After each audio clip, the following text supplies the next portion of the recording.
Bamako, on retrouve tout de suite Paul Lorgerie, notre correspondant. Paul, bonsoir. Cette démonstration de force voulue par la junte a donc été un succès? Eh bien oui, on peut dire que c'était un succès. Beaucoup de monde cet après-midi, place de l'Indépendance, et quelques klaxons se font d'ailleurs encore entendre d'où je suis. Pour ma part, je n'avais pas vu un tel rassemblement depuis août 2020, pardon, et le renversement d'Ibrahim Boubacar Keïta, l'ancien président.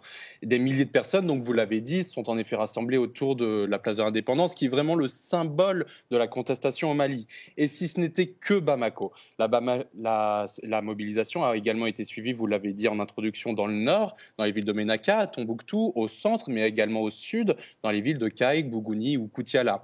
On peut donc dire, oui, en effet, que c'est un pari réussi pour les autorités maliennes de la transition. Et d'ailleurs, le Premier ministre Choguel Kokala Maïga, qui arborait un uniforme des forces armées maliennes, a été acclamé par la population. Les manifestants, aujourd'hui, ils s'en sont pris à la CEDEAO, mais aussi à la France. Oui, alors la principale cible de ce rassemblement était bien la communauté économique des États d'Afrique de l'Ouest au regard des sanctions imposées dimanche dernier. Ensuite venait le soutien aux autorités de transition et enfin, bien sûr, les forces armées maliennes n'ont pas été oubliées.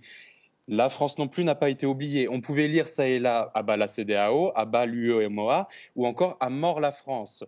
Des discours ont d'ailleurs été très virulents à l'égard de l'Hexagone. Le speaker, dans une intervention, l'a comparé à Satan et a demandé à ce que Satan sorte de ce corps, le corps qui était bien évidemment le Mali. Au micro, une autre femme a également affirmé que c'est la France qui nous a divisés pendant toutes ces années.